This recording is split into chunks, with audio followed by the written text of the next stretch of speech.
Hello friend, good evening. आप लोग कैसे हैं? आशा करती हूँ स्वस्थ होंगे, मस्त होंगे और अपने अपने पढ़ाइयों में व्यस्त होंगे। तो देखिए फ्रेंड, मैं यूजीसी नेट होम साइंस के पहला चैप्टर है जो खाद्य विज्ञान एवं पोषण। तो मैं एक पार्ट आप लोग को बता चुकी हूँ और अपने साथ में भी मैं तैयारी कर रही हूँ। आज मैं दूसरा पार्ट खुद पढ़ी हूँ और आप लोग को बताने भी जा रही हूँ, अपना नोट दिखा भी रही हूँ। तो देखिए फ्रेंड, आहार खाद्य के कार्य। आहार खाद्य के कितने कार्य हैं? तो आहार खाद्य के 3 कार्य हैं। कौन कौन सा है? तो शारीरिक कार्य, सामाजिक कार्य और मनोवैज्ञानिक कार्य। तो पहला है शारीरिक कार्य। तो पहला शारीरिक कार्य में है कि भोजन मनुष्य की भूख को शांत करता है। भोजन मनुष्य के भूख को शांत करता है, ऊर्जा प्रदान भी होता है। फिर 1 ग्राम कार्बोहाइड्रेट और चर्बी होता है। फिर 1 किलो कैलोरी ऊर्जा भी प्राप्त होता है और 1 ग्राम वसा में हमें 9 किलो कैलोरी ऊर्जा प्राप्त होती है, मिलती है। ओके। और मैं अब फिर देखिए, शरीर का निर्माण एवं ऊतकों की टूट-फूट मरम्मत, शरीर की रोग प्रतिरोधक क्षमता में वृद्धि करना होता है।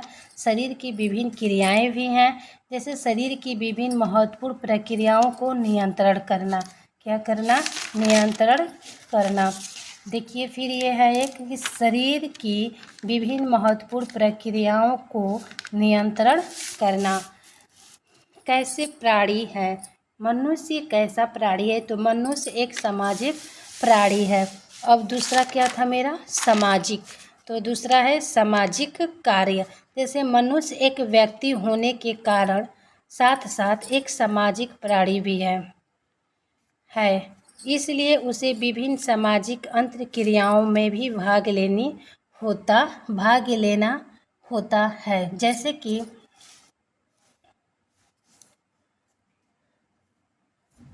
आवश्यकताओं में समाज में रहकर पूरा कार्य भी होते हैं।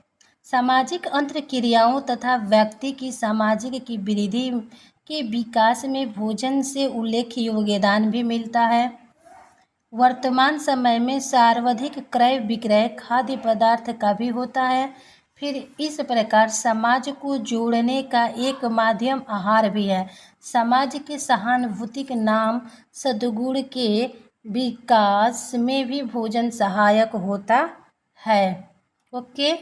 फिर इसी में मैं बताने जा रही हूँ, आप लोगों को ध्यान से सुनिए। हमारे बहुत से सामाजिक पर्व हैं, त्यौहार हैं, यदि इसे भोजन का महत्व है। जैसे दिवाली हो गया, होली हो गया, ईद हो गया। अवसर पर समाज में मिठाई आदान प्रदान होता है, पकवान बनता है घर घर पे, सभी समुदायों होता है। इस प्रकार स्पष्ट है कि सामाजिक क्षेत्र में भोजन का विशेष महत्व है। जैसे आप लोग के घर भी होली त्यौहार जो भी पड़ता होगा, दीपावली, ईद, इसमें आप लोग बस बनाने का कार्य होता है, बनाना खाना, इसी को हम आहार करते हैं। यह एक सामाजिक कार्य। अब है एक मनोवैज्ञानिक कार्य, जो यहाँ था ना, देखिए तीसरा पार्ट पे था मनोवैज्ञानिक कार्य। तो मनोवैज्ञानिक कार्य ये है कि मनोवैज्ञानिक है कि मनुष्य आहार के शारीरिक विकास एवं भूख के अतिरिक्त मनोवैज्ञानिक संतुष्टि भी पाना चाहता है। क्या पाना चाहता है?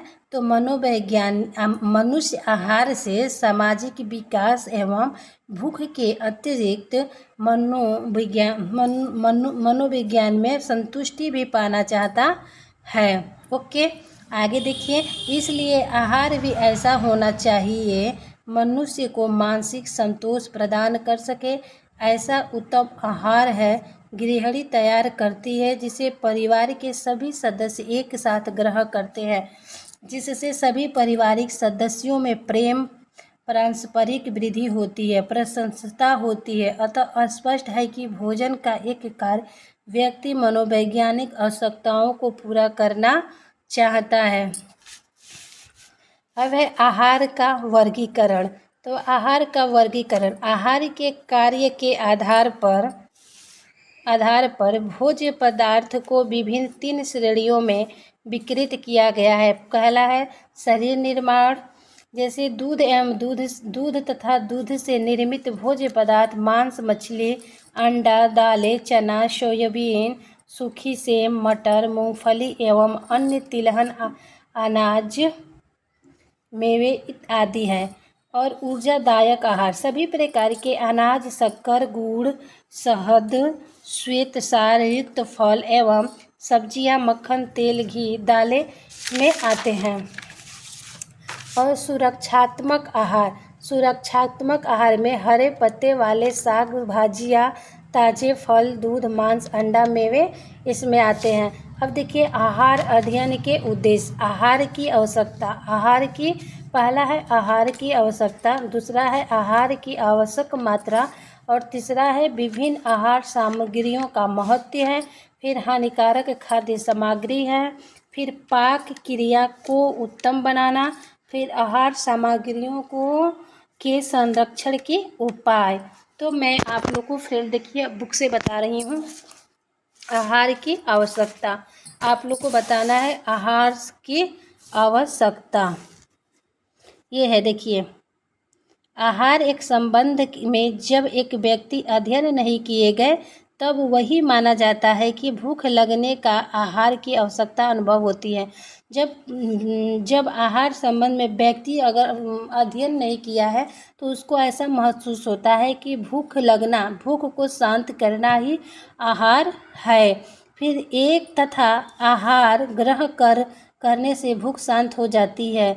भूख को शांत करना ही आहार का कार्य समझा जाता है, किंतु मनुष्य ने आहार के संबंध में व्यक्ति अध्ययन की तथा आहार के अन्य कार्यों को भी ज्ञात किया है।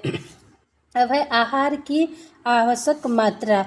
तो आहार के विषय में अध्ययन का एक उद्देश्य यह भी है कि किसी व्यक्ति के लिए आहार की कितना मात्रा, कौन सा पोषण तत्व आवश्यक होता है। आहार की मात्रा व्यक्ति की आयु पर निर्भर करती है। फिर उदाहरण स्वरूप एक युवक के लिए आहार की अधिक मात्रा आवश्यक होती है, जबकि एक बालक के लिए कम आहार की आवश्यकता होती है। इसी प्रकार भिन्न भिन्न कार्य करने वाले व्यक्ति आहार की भिन्न भिन्न मात्रा में आवश्यकता होती है। जैसे शारीरिक कार्य करने वाले मजदूर के लिए जो शरीर से मेहनती काम करता है उसको ज़्यादा भोजन की आवश्यकता पड़ती है, और जो मानसिक कार्य करता है, जो दिमाग से काम करता है, उसको आहार का मात्रा कम होती है। अब है विभिन्न आहार सामग्री महत्व। तो मैं ये आगे वीडियो में आपको बताऊंगी, आप लोग याद रखिए। तब तक मेरे पुराने वीडियो जो आज हैं उसको रिवीजन करते रहिए, और मैं पूरा नेट का बुक सिलेबस खुद बनाऊंगी।